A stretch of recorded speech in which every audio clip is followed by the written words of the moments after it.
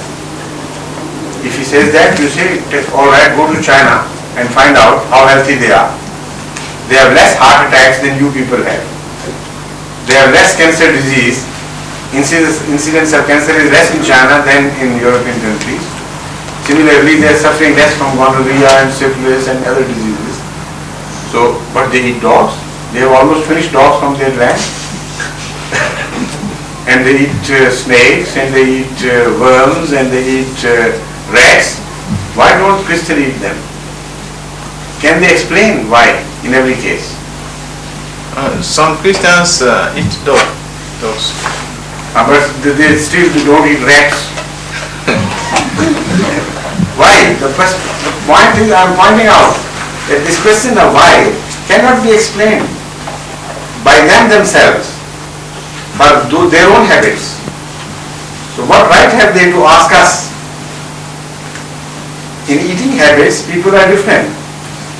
And despite the fact that they don't know the reasons why, yet they follow their traditions. So if they follow human traditions blindly in eating habits, if it is supposed that it is a word of God, Allah wants you not to eat it, then there is no why. Why should there be a why when it's a word of Allah and no why when there is a custom of the people? You follow my point or no? The point is that suppose you can't explain why you don't eat pork, then what? The Christians can't explain why they don't eat so many other things, yet they don't eat them. For that, those habits, they have no reason whatsoever. But for your abstaining from pork, you have a reason, and a very good sound reason for that God has forbidden you.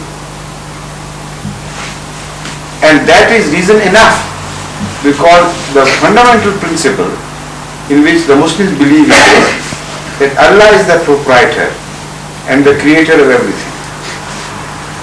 The rights of proprietary go to Him, and without His permission you can't do anything. So the simple answer is, for this thing He has not given us permission, and He wants to establish His right. And this is the same God who forbade the same animal to the Christians and Jews. So the question is not only directed to Muslims but also to the Christians themselves and to the Jews earlier before them. Because you have to tell them that in this we share this, not with you and with Jews. Because the Old Testament has forbidden the eating of pork, eating of pig, very categorically. And Jesus Christ has never permitted His followers to start eating pork. You can challenge them. Bring one verse from the New Testament permitting the Christians to start eating pork. the same old order continues to hold good as long as it is not cancelled. Right? So, you can tell them, first one way of answering is already I have explained. The other way is that you can counterattack and you say, all right, if we don't know the reason, why you should know the reason better, because before Muslims came to being, you were already in existence, the Christians and the Jews too before you. And you all believe in the same thing, and you don't ask this question to your own forefathers. And you have started asking this to us, who came at the end, following you. Another question. Yes, please. Somebody told me that when you go to Egypt, there's a certain museum, you can find the body of Pharaoh. I don't know whether it's correct or... You can do what? You will see the body of Pharaoh. That's right. It is in the Egyptian museum. Yeah. Yes. Is correct? This body of Pharaoh, the one who challenged Hazrat Moses and who was drowned, this was discovered in the mummified form, and once it was taken to England and was kept for a while in the British Museum. But later on, when Egypt got its freedom from the British rule, after a while they insisted that the body of the Pharaoh was the property of the Egyptian people, so it must be returned to them. So the British government ultimately succumbed to the demand, and now it is in the possession of the Egyptian government somewhere in Cairo. Perhaps it was the same Pharaoh whose body was flown to Paris for treatment once, only a few years ago, because it was said that some fungus growth was observed which may have destroyed the body if not treated in time. So there was, paucity of scientific know-how in Egypt. So they transferred the corpse to Paris, and here it was treated and perhaps returned. I don't know the rest of it.